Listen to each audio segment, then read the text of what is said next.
Hello, everyone, and welcome to day 2 of the 30-day Authentic Life Challenge. On this challenge today, we are having a conversation about wisdom. Wisdom is simply applying divine truth. And for a lot of us, that insight that we need to glean can help us move into other areas of our lives. I'm certain some of you have heard about the wisdom that is shared by Plato, Cicero, and Aristotle. Well, I have heard them and several others give insight about 7 words of wisdom. So I want to share a little bit about that with you today. The first part is expand your horizons. When they're talking about expanding your horizons, what they're simply saying is that in order for you to grow personally, you have to reach and seek for insight outside of yourself. A lot of us try to do things on our own and in our own right, but that is often not the best way for you to gain the knowledge that you need to move into your next level. And then number 2, focus on material things. Some people have heard it called fool's gold. So if you are an individual that is so focused on material things, then you have an element of being money hungry.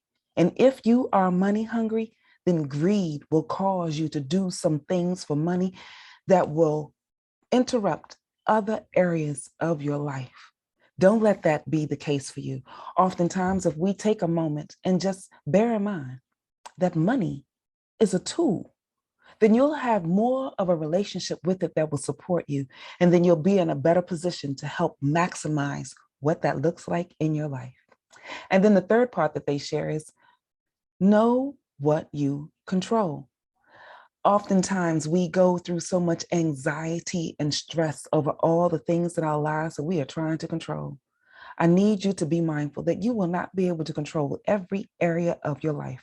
You need to know about all of it, but you just won't be able to control all of it.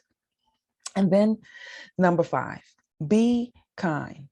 If you are an individual that is kind and considerate, then it makes it easy for you to be able to change the lives of others because anybody can be angry. Anybody can be upset. That doesn't take much at all for you to do. And so if you are an individual that chooses to be kind to people that have hurt you, here's something that I know to be true about that. They feel more than they would if you were just spewing the same venom at them that they did to you because they're confused about why you're kind. Them walking through their mindset, trying to figure out why it is after all that has happened, you still choose to be kind. That shows your strength. That is a strength capacity that will take you to higher levels. And then the next one is keep a sound mind. Oftentimes, people try to escape life through drugs, alcohol, and sex. When you are finished using all of your efforts, energy, money, and thoughts, and everything else that you have on those things, trying to escape life, you find that you still got to come back to it. So keep a sober mind that will help you put together a plan of action that can get you to your next position. And you will also have just those issues that you had to deal with and not compounding it with a bunch of other things. And the last one to share with you is life is meant to be lived. God intends for life to be lived. He created us to live this thing called life. He gave us beautiful sunsets to enjoy. He gave us friends and family that we can enjoy our time with as well. And for me, one of the things I truly love as a highlight, the wonderful taste of food. I know, and y'all know, I'm a little bit of a foodie, but God means for us to enjoy life. And when you apply wisdom, it helps you live that life in a better light. All these things that I have previously shared with you are grounded on biblical principles. A lot of people don't pay enough attention to that because true wisdom comes from God and He gives it freely to anyone that needs it. The thing that I love about Epicurus, Einstein, and Pythagoras is that they were all open to seeking divine truth. So, what is divine truth anyway? Well, divine truth is simply what God says about a matter. The things that we experience in everyday life are tied to the experience that God would have us to have in our lives. So divine truth can be heard. And let's dig a little bit deeper on that because I shared with you yesterday about a principle called sowing and reaping. So if you think about that as a concept, there's this thing that a lot of you have probably heard. A man is as he thinks.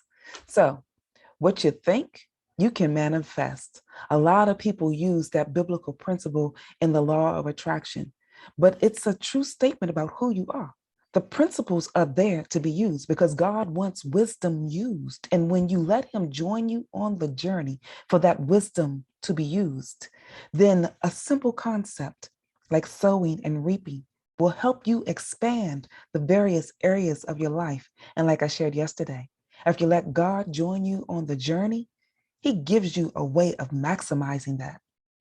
A good example that I've heard about as a man think of is if you think of your mind as a fertile ground, what you plant in it, what you sow, you will also harvest what you reap, the investment, the return that you get.